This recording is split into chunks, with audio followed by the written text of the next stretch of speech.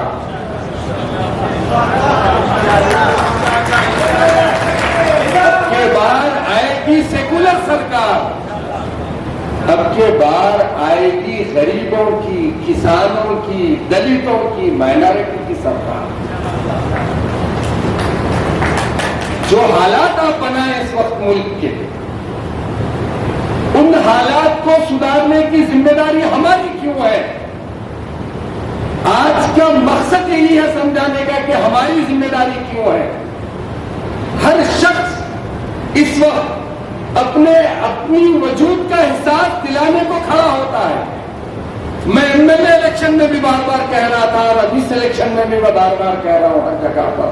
الحمدللہ سکندرآباد میں جمیعت العلماء کا جلسہ ہوا، سکندرآباد کانسٹیچوئنسی، ورنگل میں ہوا ابھی تک، ظہیر آباد میں ہوا الحمدللہ، کریم نگر میں جلسہ ہوا، کل نظام آباد میں تھا اللہ کے فضل سے، آج سنگریڈی میں ہے، کل نرمل میں ہے ہمارا پروگرام، پرسوں محبوب نگر میں ہے، اس کے بعد کا دن بھونگیر میں ہے۔ اس طریقے سے ہم لوگ ہر جگہ جا کر صرف اور صرف اس لیے حیثیت بتا رہے ہیں کیونکہ ملک کو آزادی دلانے کا جگر ہمارے پاس ہی تھا، اور پھر دوبارہ ملک کو سیکولر بنانے کا جگر بھی ہمارے پاس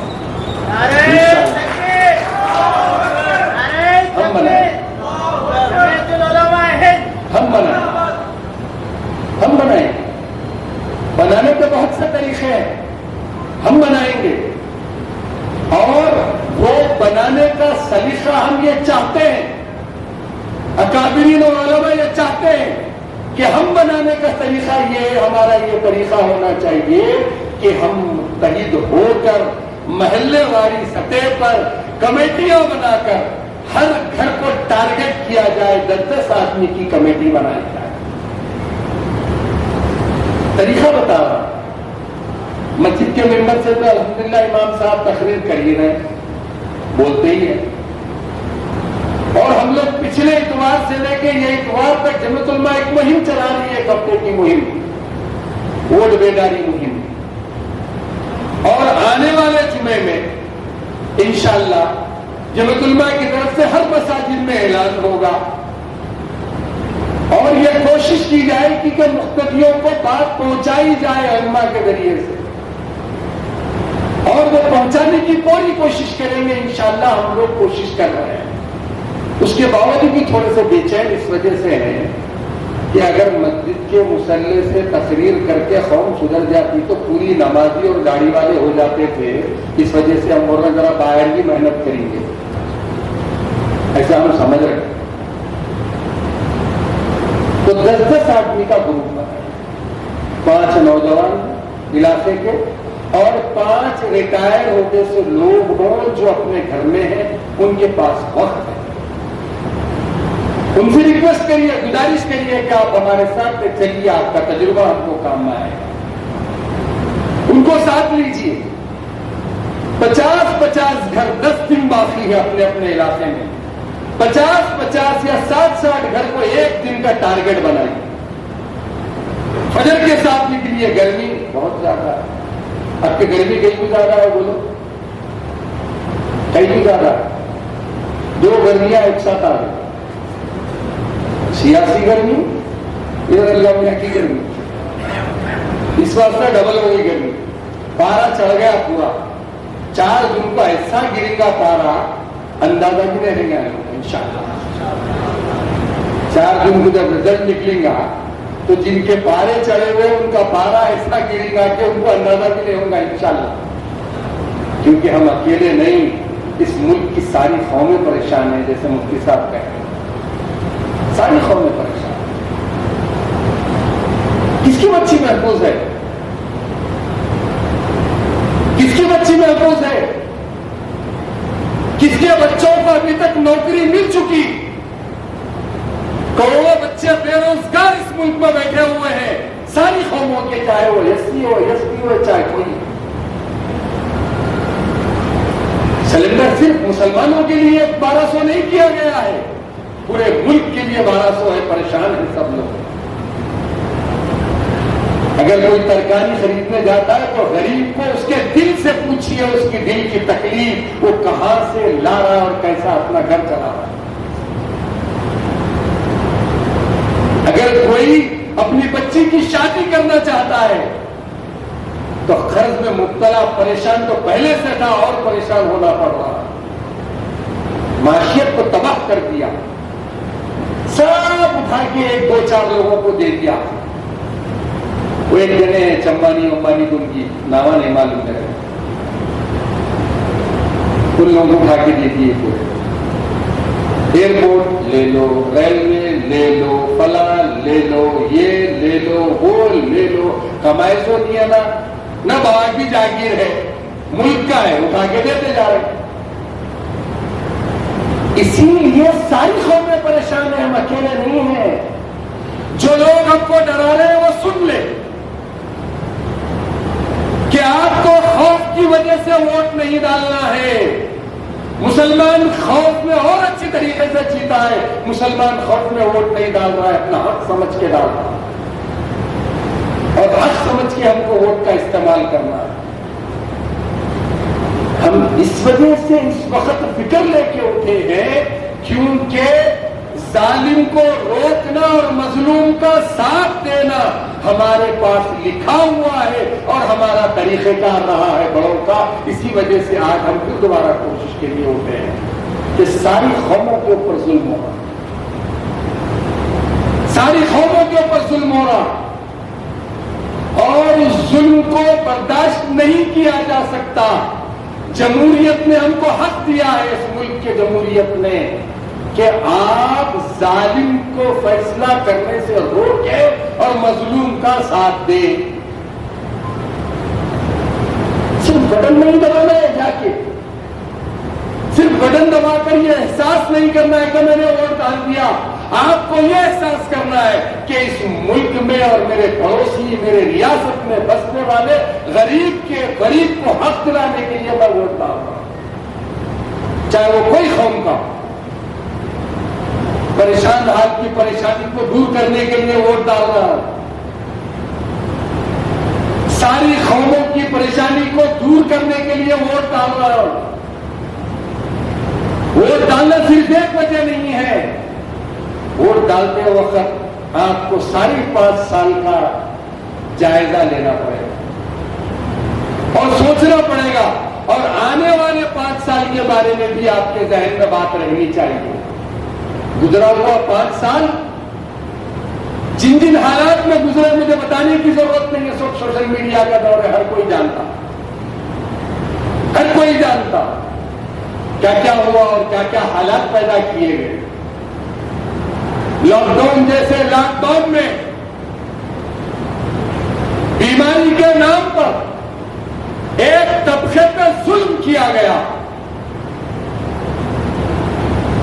اور آپ ایسی دہشت اور خوف بٹھا دی گئی کہ روز محلے میں پھرنے والا کتراتے پھرتا تھا آپ سے۔ یہ فضا کو خراب انہوں نے کیا، پھر دوبارہ اس ملک کو چمن بنا دیجیے، یہ گزارش ہے آپ کو۔ اس ملک کے کھیتوں کو لہلاتا بنا دیجیے دوبارہ، اس ملک کے ماحول کو پرامن کر دیجیے، اور اس ملک میں رات میں پھرنے والے کسی ایک طبقے کو آسانی سے پھر سکے ایسا ماحول بنانے کی ذمہ داری ہماری ہے۔ اتنا خوبصورت ملک، ایک پنڈت اور ایک ملا ایک گاڑی میں بیٹھ کر جا سکے ایسا ملک بنانے کی ہم کو ضرورت ہے۔ ہمارے اکابرین نے ایسے ہی ملک کا خواب دیکھا تھا۔ ایک طرف سردار ولبھ بھائی پٹیل، ایک طرف شیواجی، ایک طرف فلاں تھے، تو دوسری طرف ہمارا بڑے بڑے اکابرین علماء موجود تھے جنہوں نے برابر کا مقابلہ اور برابر کے حالات پیدا کیے اس ملک میں، ان کے ساتھ مل کر پھر وہ دوبارہ اس ملک کو بنانے کی ذمہ داری ہماری ہے۔ ہم جب تک کوشش نہیں کریں گے ایسا ملک بننا مشکل ہے، تو اسی لیے ہماری ذمہ داری تو ہم پوری کر لیں۔ کم از کم پچھلے الیکشن میں اس ضلع میدک میں جو لوگ الیکشن لڑنے کے لیے یہاں آئے تھے، ایک تھی بی آر ایس، پہلے بی آر ایس تھی بعد میں بی آر ایس ہو گئی، ایک تھی کانگریس، اور کوئی اور بھی تھے، بی جے پی بھی تھے۔ تو یہ مقابلہ جب ہوا پچھلے میدک کے الیکشن میں 5 لاکھ سے زائد ہو، یعنی 6 لاکھ کے قریب بی آر ایس کے ایم پی نے دیا۔ چلیے اچھا کیا، آپ نے ان کو نہیں چنا جو فرقہ پرست تھے، ان کو چنا جو کم فرقہ پرست تھے، اچھا کیا، اچھی بات ہے۔ اور تیسرے نمبر پر کانگریس، دوسرے نمبر پر کانگریس کو 2,80,000 کے قریب ووٹ آئے، اور تیسرے نمبر پہ ایک جماعت کی مکرو نام لینے کی ضرورت نہیں ہے، 2 لاکھ ووٹ آئے۔ وہ ماحول ہے، وہ حالات الگ تھے، وہ حالات اور وہ ماحول میں آپ نے جو کام کیا وہ صحیح کیا، اس کو ہم انکار نہیں کریں گے۔ لیکن اب مجھے یہ بتائیے کہ جو تیسرے فریق یہاں پہ گھوم رہے ہیں کار میں گھوم رہے نا، تیسرے فریق کون سے کلر کی کار بولنا ضرورت نہیں، جو کار میں گھوم رہے ہیں ان کا خود کا اسٹیٹمنٹ ہے کہ وہ یہ کہہ رہے ہیں کہ ہم انڈیا الائنس میں نہیں ہیں، انڈیا الائنس میں نہیں ہے، انڈیا الائنس سیکولر پارٹیوں کا ایک اتحاد بتایا جا رہا ہے، اور ایک ان کے مقابلے میں انڈیا الائنس ہے جو یہ پورے چٹے بٹوں کی محفل ہے۔ انہوں بول رہے ہیں کہ بھائی ہم انڈیا الائنس میں نہیں ہیں، مان لیا آپ کی بات، اگر آپ سیکولر ہے تو انڈیا الائنس میں جانا چاہیے تھا نا، آپ کو کہیں بھی نہیں گئے، کون ہو کیا ٹھیک ہے نہیں گئے، پھر پلٹا کے جواب یہ دے رہے، انہوں یہ بول رہے کہ ہم انڈیا الائنس میں بھی نہیں ہے، انڈیا الائنس میں بھی نہیں ہے، یہ جو پورے جھوٹوں کے کاروبار کرنے والے ایک طرف ہے، پورے ادھر بھی نہیں ہے، اب ادھر بھی نہیں ہے ادھر بھی نہیں ہے، 2-4 سیٹ آگے تو 4 سیٹ لے جا کے دلی میں گورنمنٹ بناتے کیا تم؟ 4 سیٹ سے گورنمنٹ بنتی کیا؟ پھر کس کو بیوقوف بنا رہے آپ؟ جب سیکولر ہے اور سیکولر کا ذہن بنا کے رکھے ہوئے ہیں تو سیکولر جماعتوں کے ساتھ متحد ہونے کی کیوں کوشش نہیں ہو رہی ہے؟ کیوں آپ ساتھ میں نہیں جوڑ رہے؟ یہ وقت نہیں ہے نا، ساری جماعتیں پکارا کر رہی ہیں اس وقت میں کہ اس ملک کے دستور کو بچانا ہے، اس ملک کے کانسٹیٹیوشن کو بچانا ہے، یہ بات کہی جا رہی ہے۔ تو کانسٹیٹیوشن کو بچانے کے لیے آپ 4 سیٹ لے کے بھی کیا کریں گے؟ کیسے بچاتے؟ اگر آپ انڈیا الائنس میں نہیں ہیں اور خدا نہ خواستہ کل دوبارہ وہی جو اس وقت ظالم حکمراں بیٹھے ہیں ان کو 2-4 کی ضرورت پیش آ جائے گی، تو کیا آپ ایسا تو نہیں اپنے معاملات سیدھے کرنے کے لیے 4 ان کے ساتھ دے دیں گے، پھر کچھ لوگ جیل سے چھوٹ جائیں گے؟ ایسا ممکن ہے؟ سمجھنا ہے ہر وقت 3 مہینے 4 مہینے کی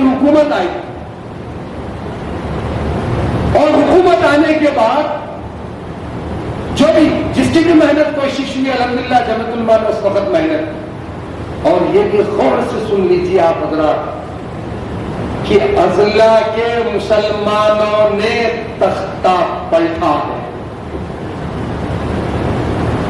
10 سالہ حکومت کا تختہ پلٹا ہے اضلاع کے مسلمانوں نے, مائنارٹیز نے, اضلاع کے مائنارٹیز نے اور دوسرے قوموں نے مل کر اس 10 سالہ حکومت کا تختہ پلٹا. 4 مہینے پہلے سے جمعیت علماء اور اس کے ذمہ داران اضلاع گاؤں اور تعلقہ منڈل دورہ کی الحمدللہ, اور اکابرین اور یہ علماء کی محنتوں کا نتیجہ تھا. حالانکہ ساری سیاسی جماعتیں, ساری فکر رکھنے والے, سارے لوگ جو آج جھولا پہن کر دوبارہ آپ کے سامنے آ کے کھڑے ہوئے ہیں, وہ لوگ بھی ادھر تھے. متفقہ ایک طرف ہو کر اضلاع کے مسلمانوں نے فیصلہ کیا اور یہ ظاہر کر دیا کہ اگر ہم چاہیں تو سب کچھ کر سکتے ہیں. یہ کوشش شروع اس وقت میں. تو آج کی بھی جو کوشش کی بات کہی جا رہی ہے, آپ کہہ رہے کہ 4 مہینے ہوئی حکومت آ کے, آپ کا الزام ہے کہ یہ نہیں کیا, حکومت نے یہ نہیں کیا. لائے اگر اس کے اندر خامی ہے تو ہم بھی خاموش نہیں بیٹھنے والے ہیں. لیکن آپ کا حق کہاں بنتا؟ 10 سال کا خزانہ ہاتھ میں رکھ لے کے 3 مہینے کے خزانے کو پوچھ رہے ہیں.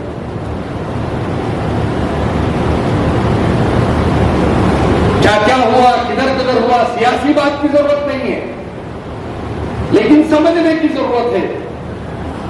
بہت آئیں گے, بہت روڈ شو ہوں گے, بڑے دعوے کیے جائیں گے, لیکن ان دعووں کو نہ پہلے بھروسہ تھا, نہ اب ہے, نہ آئندہ کبھی رہے گا انشاءاللہ. کیونکہ دعووں پہ بھروسہ کرنے والے نہیں ہیں ہم لوگ, ہم اپنے ایمان اور اپنے یقین پہ بھروسہ کرنے والے لوگ. دعوے تو دعوے سیاسی جماعتوں کے سب دعوے رہتے. ایک جنا بولتا تاج محل لا کے دیتا ہوں, ایک جنا بولتا چاند لا کے دیتا ہوں, ایک جنا بولتا سورج لا کے دیتا ہوں, سب جنے بولتے. ایسا ووٹ پڑ جانے کے بعد میں وہ تاج محل بھی رہتا چوری ہو جاتا نہیں مانا.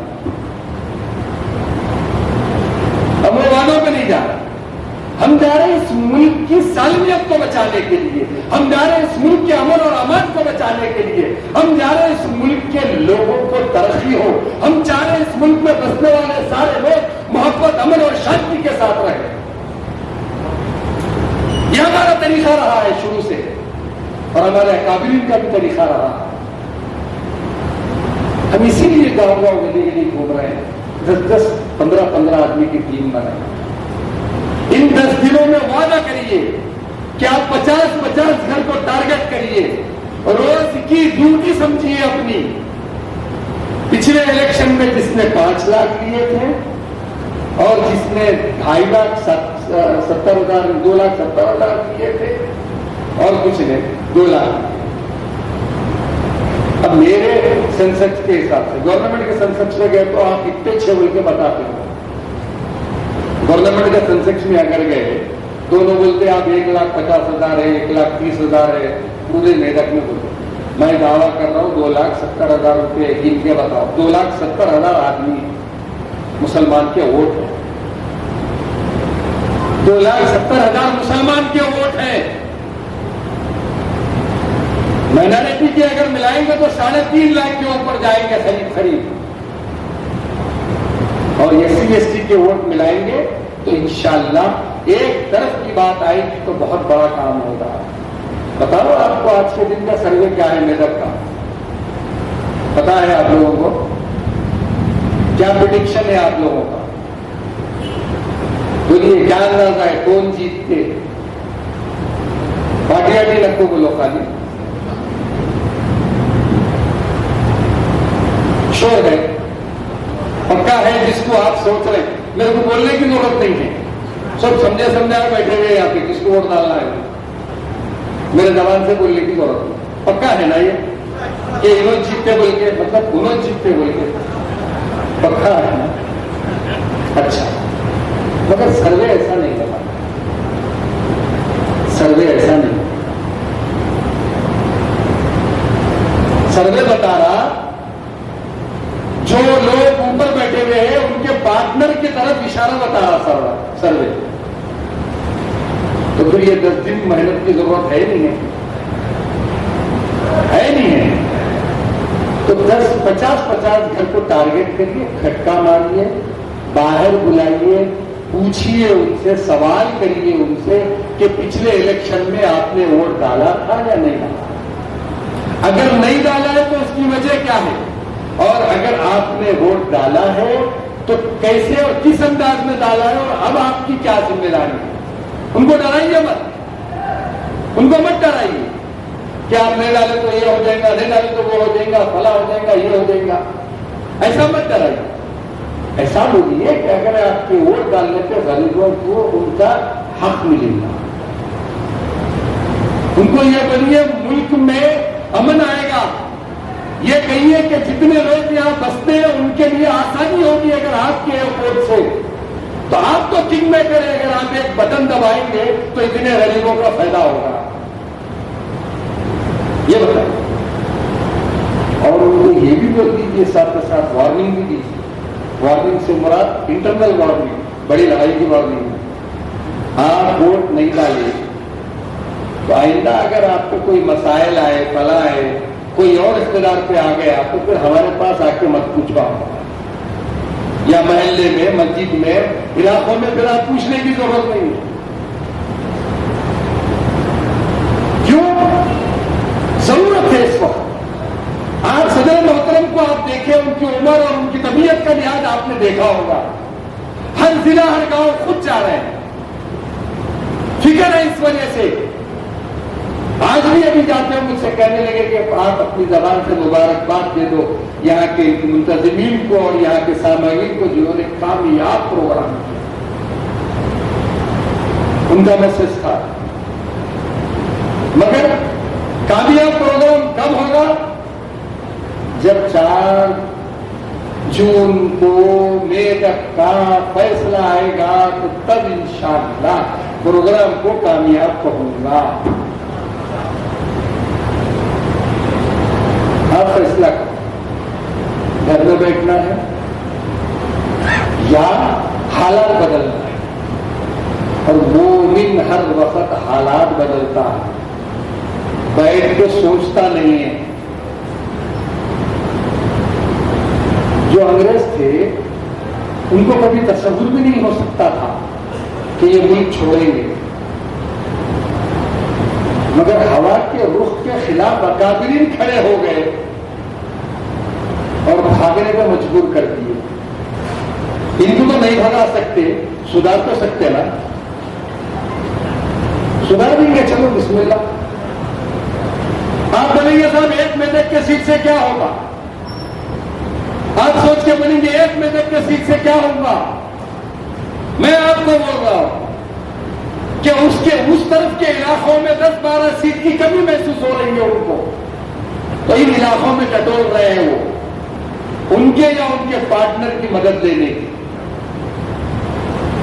اگر 1 سیٹ یہاں سے غلط چلی جائے اور اس سیٹ کی وجہ سے مرکز میں کوئی غلط حکومت بن جائے اور قوموں پہ ظلم ہو تو پھر اس علاقے کے لوگوں کو اللہ کے پاس سوال ہوگا. 5 سال کی پوری مصیبتوں کا, پوری پریشانیوں کے مسائل کا آپ کے سر ہوگا اگر آپ تھوڑی جدوجہد اور محنت نہیں کریں. اگر ہر سیٹ والا یہ سوچ لے گا انشاءاللہ تو اس ملک کو دوبارہ گلدستہ بنانے سے کوئی نہیں روک سکتا. ضرورت ہے اس. اور میدک میں اتنے لاکھ ووٹر اور میدک کا دل سنگاریڈی, اور دل میں زیادہ ہم لوگ بسے ہوئے تعداد کے حساب سے ہے نا, اپن لوگ بسے ہوئے.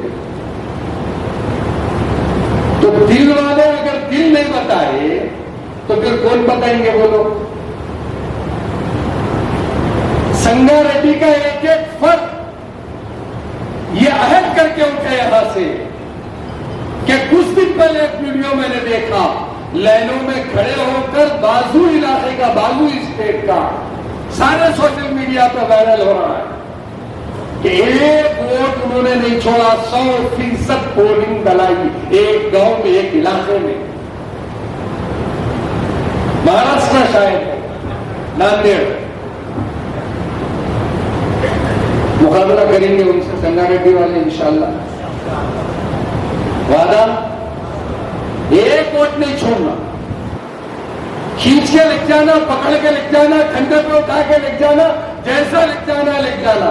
عمر رسید لوگوں کو اگر نہیں سنے دوست تو اپنی عمر کے تھپڑے مار کے لے کے جانا, مگر ووٹ ڈالا. کیونکہ جمہوریت نے حق دیا, شہادت مانگا گیا آپ سے, ایک شہادت آپ سے پوچھی گئی. الیکشن کمشنر آف انڈیا نے آپ کو بتایا کہ یہ 4 لوگ ہیں, یہ 4 لوگ اچھے برے کون ہیں آپ بتائیے. اور آپ سے یہ پوچھا جا رہا کہ یہ 4 میں سے کون اچھا ہو سکتا ہے اس کی شہادت کو, اور آپ گھر میں بیٹھے ہوئے ہیں اور وہ شہادت دینے کے لیے تیار نہیں ہے, جس کی وجہ سے غلط آدمی اقتدار پر آ رہا ہے. تو کوئی گناہ نہیں ہوا آپ کی شہادت نہیں دینے کا. اور غلط آدمی کے آنے پر جو 5 سال آپ پر مصیبت گزرے گی اس کی آپ گنہگار نہیں ہوں گے.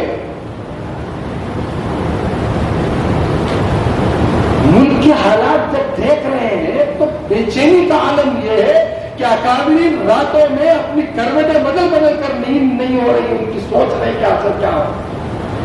اس لیے نہیں کہ صرف مسلمانوں کے لیے سوچ رہے, ملک کے لیے سوچ رہے اور ساری قوموں کے لیے سوچ رہے. اس طرف سارے پریشان لوگ, جتنے پریشان لوگ ہیں وہ اس طرف یہ ذہن بنا کے بیٹھے ہوئے ہیں, اور جو اقتدار پہ بیٹھے ہوئے ہیں انہوں یہ بول رہے ہیں سب کا وکاس, سب کا وشواس, سب کا ساتھ. سب کا وکاس, سب کا وشواس, سب کا ساتھ. 2 لفظ میں بول دیتا ہوں, سب کا ستیہ ناش, سب کا سروناش.